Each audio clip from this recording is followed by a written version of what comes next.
Oi Dani, oi telespectadoras, estamos aqui nessa segunda-feira de novo para o nosso bate-papo sobre um assunto ligado à sua saúde. Hoje nós vamos falar sobre o câncer de mama.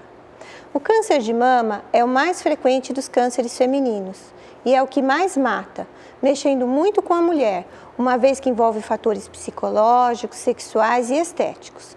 Mas eu tenho uma boa notícia. 95 em cada 100 mulheres com câncer de mama, se detectado numa fase inicial, tem cura. Daí a importância da prevenção e do diagnóstico precoce.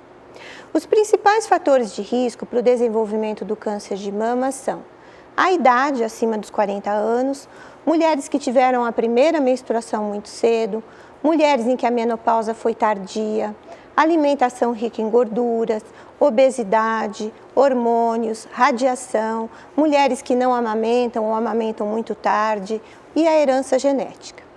Vamos falar um pouquinho sobre o autoexame das mamas. O autoexame das mamas não faz um diagnóstico precoce e, por conta disso, ele não diminui a mortalidade por câncer de mama. O sentido do autoexame é conhecer como é a sua mama. E se você achar alguma coisa diferente, você vai procurar o ginecologista que vai fazer o exame da sua mama e ver se aquilo que você notou é normal ou não. E a partir daí ele vai pedir exames para rastreamento. O autoexame deve ser feito em mulheres acima dos 40 anos uma vez por mês, nunca no período menstrual e pré-menstrual, mais ou menos uma semana depois do término da menstruação. Nas mulheres menopausadas, é só escolher um dia no mês. Por exemplo, todo dia 15, a mulher menopausada vai fazer o seu autoexame. E naquelas mulheres em que existe um risco genético para o câncer de mama, o autoexame deve começar a ser feito aos 20 anos e não aos 40 anos, da mesma maneira que as mulheres com mais de 40 anos o fazem. É importante estar dizendo que o autoexame não substitui o exame do médico e nem a mamografia. Agora nós vamos falar um pouquinho sobre os principais sinais e sintomas do câncer de mama. São nodulações ou abaulamentos na mama, alterações na pele da mama, às vezes uma secreção pelo mamilo sanguinolenta ou transparente, cristalina, que a gente chama de água de rocha, retração do mamilo, inchaço e vermelhidão, sendo que o inchaço e a vermelhidão estão mais ligados a processos inflamatórios da mama do que propriamente ao câncer. É muito comum a paciente vir no consultório com queixa de nódulos, que na realidade não são nódulos. Como vocês podem estar vendo nessa figura, a nossa mama é composta de gordura e de glândula mamária, propriamente dita. A glândula mamária sofre as influências hormonais do nosso ciclo menstrual, sendo que no período menstrual e pré-menstrual, algumas áreas dessa glândula mamária podem ficar inchadas, doloridas, e aí é comum a paciente achar que tem um caroço quando na realidade não tem. E passado esse período menstrual, pré-menstrual, o caroço some. Por isso é que a gente tem que evitar fazer o autoexame nesse período. Em termos de prevenção do câncer de mama, o melhor exame é a mamografia. Muitas mulheres têm dúvida de quando fazer a mamografia, então vamos explicar alguma coisinha aqui. Entre 35 e 39 anos, deve-se fazer a primeira mamografia. Ela é considerada a mamografia de base. Ela vai nos dizer como é a mama daquela mulher.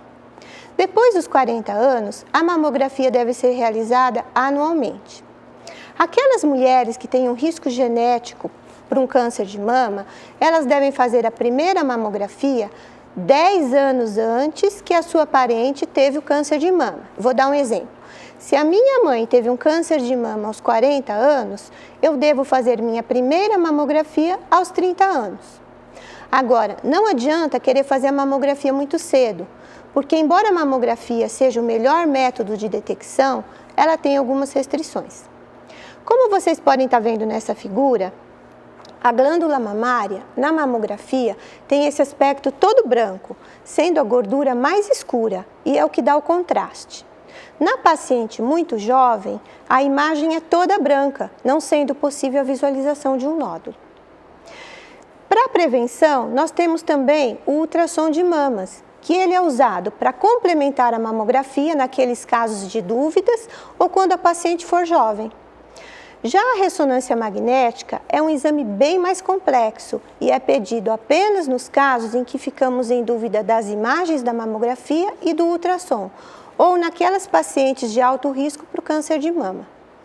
Embora a ressonância magnética seja um exame bem mais sofisticado, ela não é o melhor exame para a detecção do câncer de mama.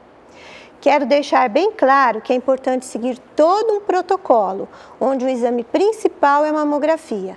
E da mamografia nós poderemos evoluir para um ultrassom de mamas e talvez posteriormente para uma ressonância magnética. De tudo que eu falei, eu gostaria que vocês gravassem o seguinte: a ginecologia é uma área da medicina altamente preventiva.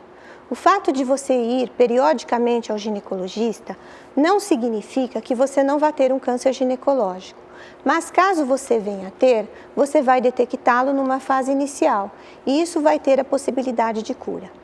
Cuidem bem do seu corpo, porque ele é seu principal instrumento. Tenha uma ótima semana e eu espero vocês na próxima segunda-feira aqui para a gente estar falando sobre a vitamina D. Um beijo!